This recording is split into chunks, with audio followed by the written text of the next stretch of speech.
Dating has undergone a radical transformation over the past couple of decades, primarily due to the rise of social media.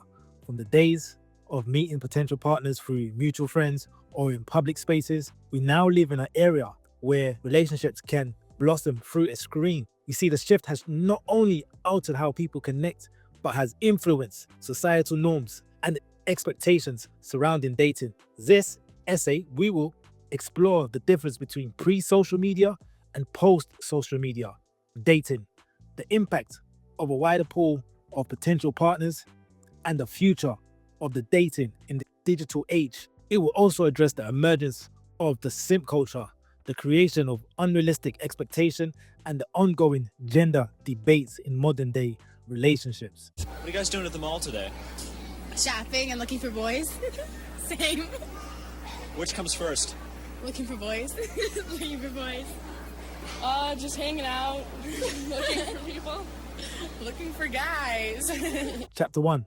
The era before social media. Before the advent of social media, dating was largely categorized by face-to-face interaction. People typically met partners through social circles, work, public outings, or community events. Now, someone who experienced life before social media, such as myself, knows that you literally had to be outside and make an effort to meet people. It was quite exciting though, because you didn't know who you were going to encounter. I mean, you could potentially meet the one. Women were more approachable, and it wasn't deemed weird to approach them as it might be now. You and your friends would go together and go to a busy area where you knew women would be, and you would approach women all day long. Courtship involved a series of in-person encounters where body language and verbal communication played a significant role. Relationships developed at a slower pace, allowing individuals to truly get to know one another. So, well, in this day and age, I feel that social media has contributed to the downfall of men approaching women in public, along with feminism, because men don't want to be labeled as creepy. Well, back then it was totally normal, and it was encouraged to talk to women in public. One thing to note is that also means of communication weren't as easy back then as it is now. We didn't have things like WhatsApp, and you couldn't just DM someone like that. Calling people on the phone was expensive, so you appreciate every time you got to speak with someone over the phone. People taking the time to get to know someone was valued, because they didn't have as many options as they do now. Chapter 2, the rise of social media and online dating. The emergence of platforms like Facebook, Instagram, and dating apps such as Tinder and Bumble has drastically reshaped the dating landscape. Social media has made it possible for individuals to connect with a wider pool of potential partners, often extending beyond geographical boundaries. People can now swipe through profiles from around the world, leading to a more diverse array of choices. However, this convenience comes with its own set of challenges, including superficial and the pressure to present an idealized version of oneself. Chapter 3, the impact of a wider pool of partners. Nowadays, we can literally go on social media and talk to someone who lives on the other side of the world. Whereas before, it was only the people in your social circle, those who lived in your area, or people who you randomly bumped into at the shopping center/mall or encountered in your day-to-day life. In all honesty, people have said that this has only benefited the top 10%. Some would even say the top 1% of men, because they are so accessible due to social media. For instance, someone like Chris Brown or Drake can literally come across your picture and send you a DM, and it's a wrap after that, leaving out the 80% who now have no chance of getting to know that exact woman.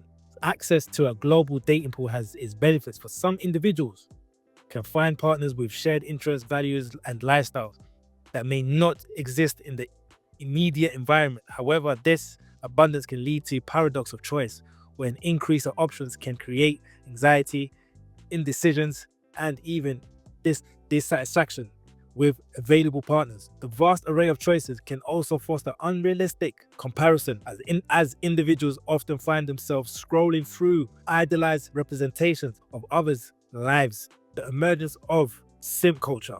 Social media has also given rise to a so-called simp culture, wherein some men go to great lengths to gain attention and approval of women. One example is men spending thousands of their money just buying feet pictures from OnlyFans models, often at the expense of their self-respect. This culture has become so big, it's amplified by the visibility of these behaviors on social media, leading to a cycle of validation that can distort genuine connection. The pressure to perform for likes and online recognition can shift the dynamics of dating, often prioritizing quantity over quality. So one example of this is a comment I came across, and it read, "I would love to be in your presence for just a moment. It would mean the world to me because your beauty is out of this world." And you know what's sad? The men that these so-called IG models go for, or who they are actually dating or smashing, you would never ever find them in these comments, especially giving out crazy validation, even if it is warranted on their part. Chapter 5, unrealistic expectation and a false sense of reality.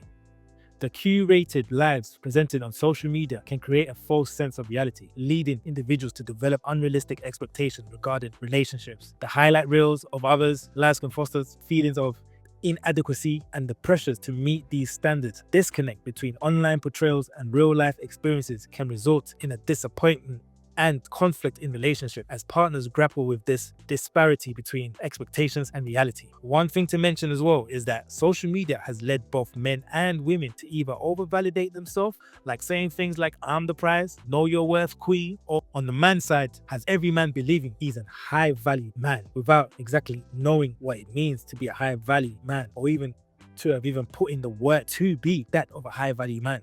Now, my opinion is that it's also given women a false sense that they have a lot of options due to the overwhelming messages they receive in the DMs. The reason I say that is because how many of those men do they really want? How many of those men are genuine about their intentions? Are they only sending you a message because of the way you presented yourself on social media? The reason I also say it's created a false sense of reality is that I feel it has affected women more in the sense people look at the lifestyle of celebrity couples or compare their friends' relationship with their partners doing extravagant vacations. Now, she wants to go to Bali, have breakfast by the pool, take cute pictures, and post them on her Instagram. Now, I'll give you an example. I had a girl on my Instagram who posted on her story that any man who wants to date her has to take her to Maldives in the early stages of their talking stage. Sounds crazy, right? Whereas before, in the pre-social media era, women were just happy being taken to the local cinema. Chapter 6, the gender war and the ongoing debates.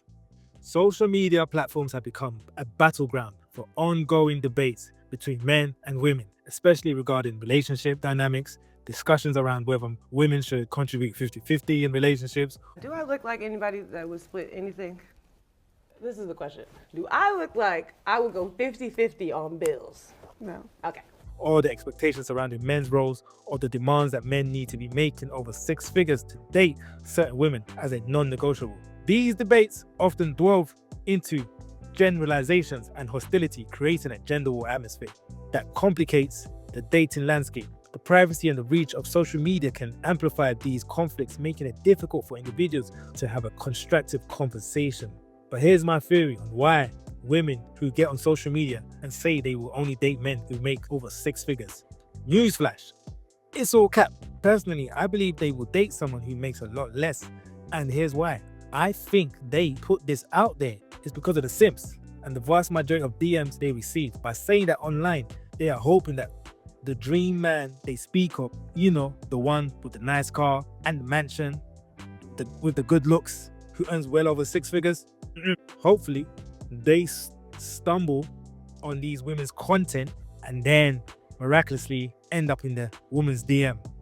Because a lot of the time what these women will do, they will say certain things like, "Oh, I want a certain man," and then, you know, these simps will go in the comments and be like, "Oh, I can do that for you, I can do that for you." So by saying they want a 6-figure man, they are hoping that that person actually sees the video and sends them a DM. But the reality is, these 6-figure earners are basically a very small percentage. And one thing you have to consider as well, how many of them 6-figure earners are men versus women? How many of them are married? Would they be attracted to these women?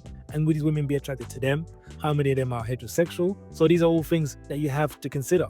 Now, speaking from a man's perspective regarding women, there are two types of women. The ones we see and hear about on social media with their ridiculously high expectations, and the ones we encounter in real life, especially if they don't have social media, or if they do, they are very inactive. The problem is that social media has a louder voice because we consume it too much, and we might focus on it too much, thinking that the two are the same when in reality they are not. Conclusion: the evolution of dating in the age of social media has brought about significant changes that have reshaped how people connect, communicate, and relate to one another.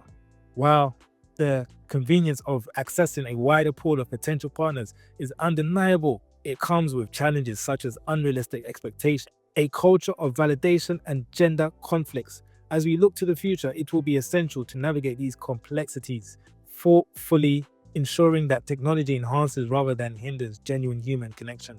Balancing the benefits of social media with the need for authentic relationships will be crucial for the next generation of daters.